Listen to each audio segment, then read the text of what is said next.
Hi there, it's Stephanie and Derek Evelo here with the Evelo team at Keller Realty, and we are here today to talk about the seller's edge, how to maximize your home's potential in this crazy real estate market that we are living in right now. So we have a special guest, one of our top agents on our team. Do you want to go ahead and introduce yourself?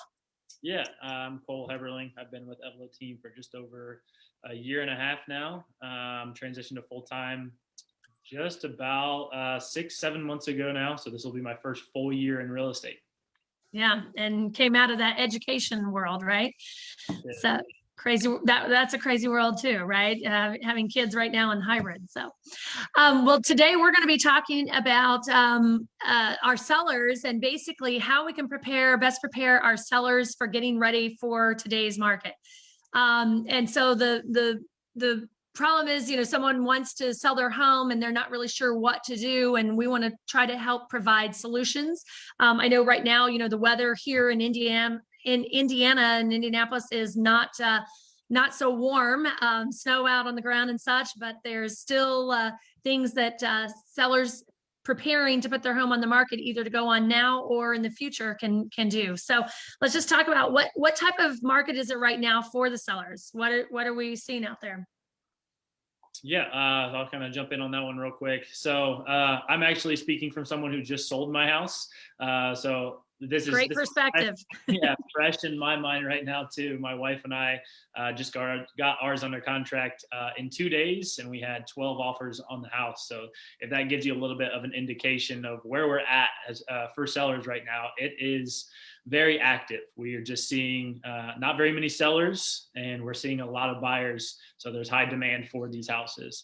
So what we're seeing, like I said, multiple offers, but that's all also going to depend on condition of the home and just kind of the price range. So making sure that you price it correct to garner that activity coming in, so people know, what to expect when they're coming in. You never want to have a bunch of activity and end up with no offers. It kind of tells you, obviously, that you're overpriced. So pricing it well, putting it in, in the best condition that you can, considering, kind of what you're starting with.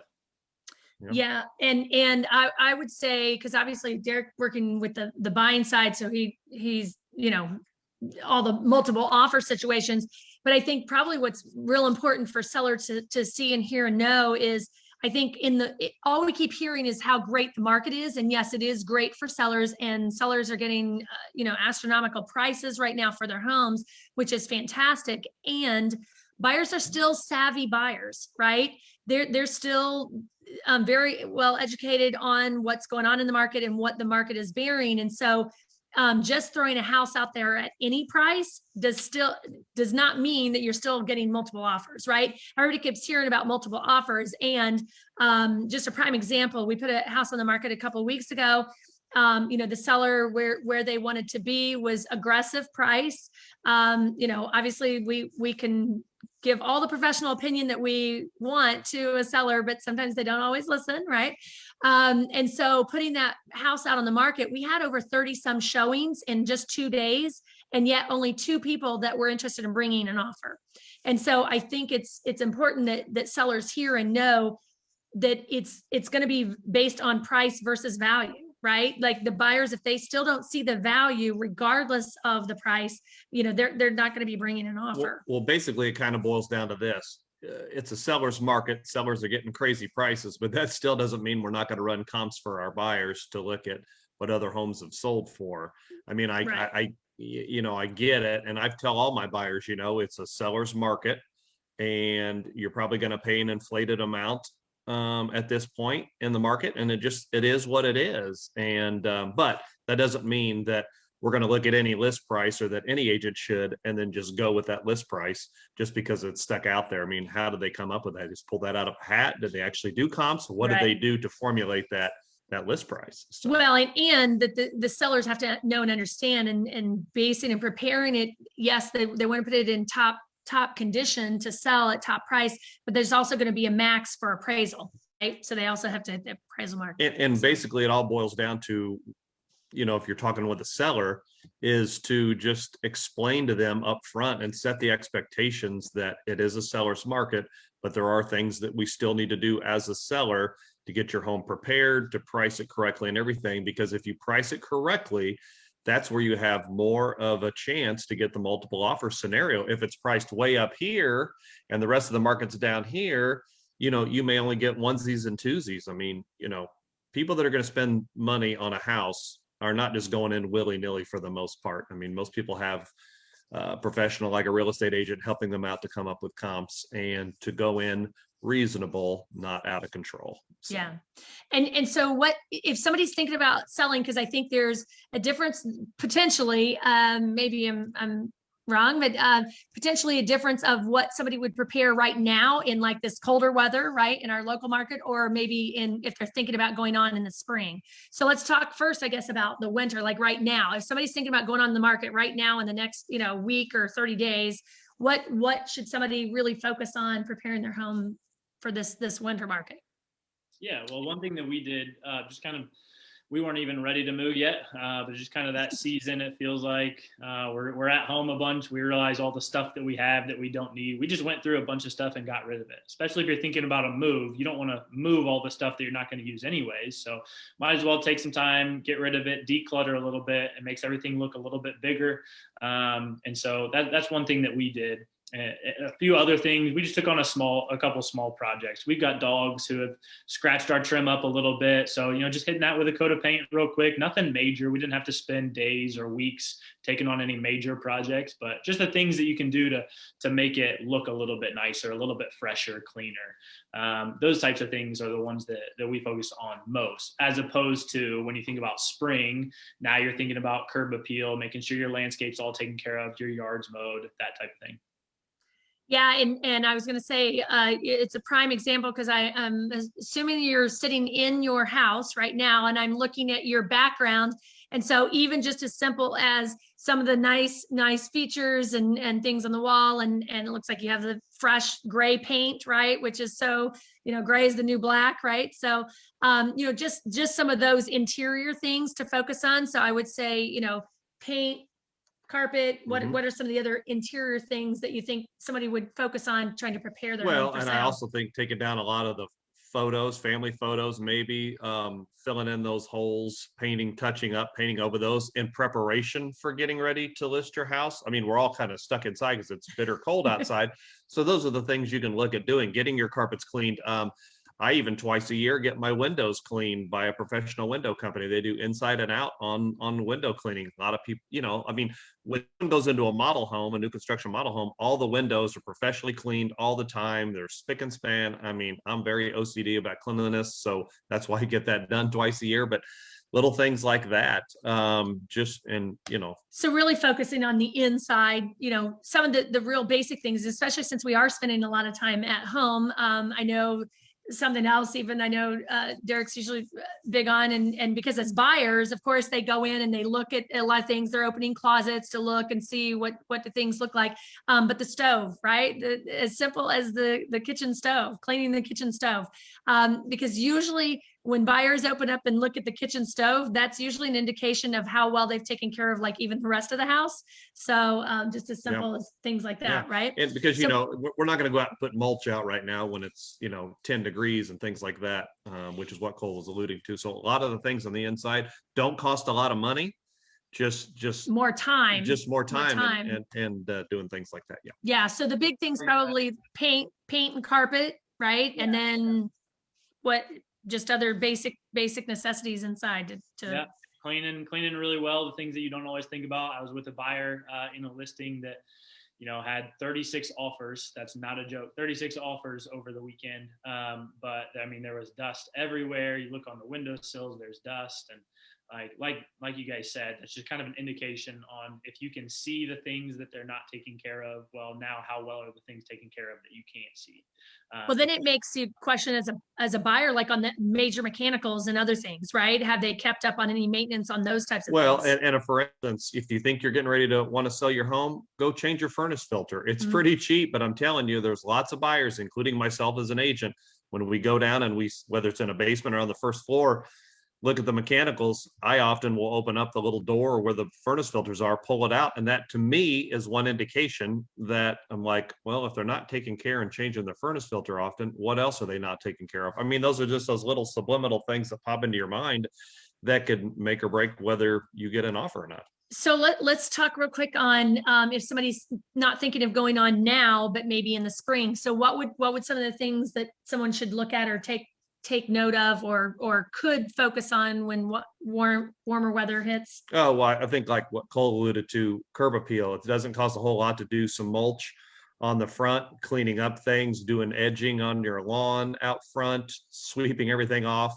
If you have vinyl siding, and let's say when it starts to get a little warmer out, a lot of times houses that have the north side walls of their house could be power washed, because that's where a lot of algae growth takes place, because the sun doesn't get to it to burn it off. That's a big, now it doesn't take, it's so cheap to do, even if you had to hire somebody to come do a power washing, and that algae will come off like that with a power washer. But you know, when people drive up to your house and the first thing they see is that wall of your house and it has all that algae growth, but the rest looks good, they're going to think, well, what else is wrong with the house? And they haven't even been in your house yet. So just little things like that. Yeah, absolutely. So yeah, so talking about first impression, whether it's warm or cold, I know we just put a house on the market about 2 weeks ago.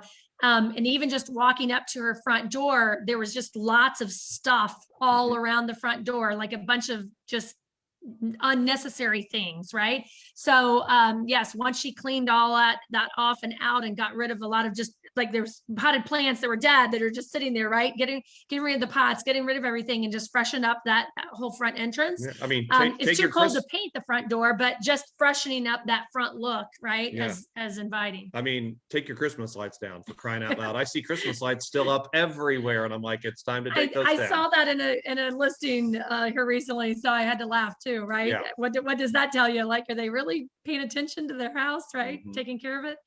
So what else? Any other big demands from buyers right now? And like if somebody's preparing or thinking about doing something additional, what any big demands from a buyer right now? What are you seeing from buyers? I know gray is the new black, right? Everybody wants gray walls, grayish carpet, white kitchens, right?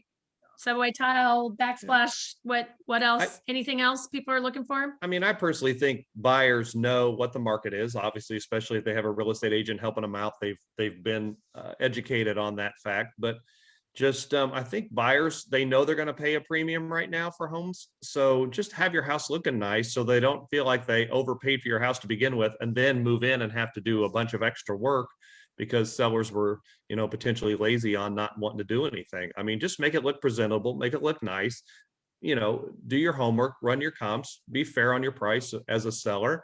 And there's a good chance you might get multiple offers. I mean, it's pretty simple. Cole, anything else you think buyers are looking for right now? Obviously you were a buyer, you were also wearing that hat, right? So any other specifics you think buyers are looking for? No, I think, you know, we kind of hit the nail on the head with the things that we have said right now. A lot of times buyers they're looking in a certain price range and they're looking in a certain location more than anything else. And I mean, as long as your house is in that, we're going to have buyers in that area. They're going to be there. So just presenting your house in the best light, you know, making sure that things are neutral or clean or taken care of, are well kept, and that they can see their self in the space. So that's what we talked about earlier, you know, taking some photos down just so they can see themselves next homeowners, not, hey, this is somebody else's house that I'm just walking through. Right. Okay. Well, how are sellers winning right now when they are selling their homes? So I know we wanted to point out a couple of the pieces that sellers, what we're seeing for sellers, what they're receiving from offers and such. What does that look like? Yeah. So, I mean, it's something that, especially for sellers, we're negotiating in right now because we can, right? You've got a lot of negotiation power right now as the seller, because there are so many people who are looking to buy. So, I mean, we're seeing language put into a purchase agreement on appraisal issues, you know, on the possibility of appraisal issues of buyers, you know, bringing cash to the table to make up any difference that there may be. Or waiving, right? Or sometimes the buyers are offering to waive the appraisal. I mean, right. Waive that they're willing to, pay the difference if it doesn't appraise. we're seeing the same thing with inspection items of, people buying as is, saying that, that they won't ask for repairs that are going to cost less than $500. So these types of things, or people just, paying cash. So you're not having to deal with appraisal in the first place. You're not having to deal with, financing, any of those extra pieces that are just, other things that could possibly go wrong. You're just seeing stronger offers all across the board. Yeah, and I think we've seen a trend of sellers trying to take advantage of this current market that we're in, because we're really hitting like a peak in our market, right, ever in history, and taking advantage of it. And then we've had just here in the last several months, quite a few handful of sellers who have taken advantage of selling and then have gone into an apartment even to wait to search for just the right home, but then that puts them in a stronger buying power because they have cash in hand. Right. So in those multiple offer situations where it's been difficult because of having a contingency of needing to sell first. So yeah. So any last words of wisdom or advice for sellers out there right now? Any other thoughts? Any last? I would just say, be prepared. Because right now, it's challenging to find that one. So be ready to go on the market as soon as you do. I've got a couple friends who are, ready to list this year. And so I'm encouraging them now to get their listing photos taken, and you start looking for homes. And when you find the right one, you're going to have to act quick. So you're going to have to get your home sold quick too. So just being prepared to list whenever you are ready to make the move. And I would say, just on a buyer perspective, make sure that you're pre-approved with a legitimate lender, and make sure that when you get that offer written on a house that you're looking for, that you have that pre-approval letter ready to go. Because if you submit an offer right now without a pre-approval letter against other offers that come in on a house, you're dead. Like, they won't even look at your offer at all if you don't have a pre-approval letter. So just make sure you have all your ducks in a row and everything's lined out to have that pre-approval letter ready to go. Yeah, which is part of, I guess, preparing your home to sell would be also preparing yourself to buy, right? It's in twofold, right? It goes hand in hand, because obviously we can't have you homeless, right? We can't get your house sold and then homeless, you don't have somewhere to go. So so I would say, just my advice for potential sellers, give us a call. Give us a call. Obviously, we have a team, 12 licensed professionals. We've been doing this for a long, long time, have sold and helped thousands of clients get the most money for their home. And we can help advise you on where to spend your time and effort and energy and money and financial resources. Because often I think sellers try to focus on making some changes that maybe is throwing good money at bad, where they don't necessarily get that return on investment. I know ROI, is big for you, Cole, right? We talked about ROI. So we just want to make sure that people are investing their time and money in the right places. So if you would like to have a complimentary walkthrough, we'd be happy to do that. All you got to do is reach out to our team. You can do that by sending an email to info@eveloteam.com, and we'll post it here in the post on the video and on the Facebook post, but info@eveloteam.com, or you can always call the office at 863-4663. 863-4663, and ask to speak with any one of our agents, and we look forward to helping. So let us know how else we can help you, or anyone else that who is thinking about selling, because we have a laundry list of buyers. We've actually started a just wanted list, Excel spreadsheet with all of our buyers who are looking. So we may have a buyer for you even before your home would go on the market. So give us a call if you're looking for a buyer quickly. We can probably make that happen for you. So we look forward to helping however we can. And remember, as always, make each moment count. Bye-bye. Bye-bye.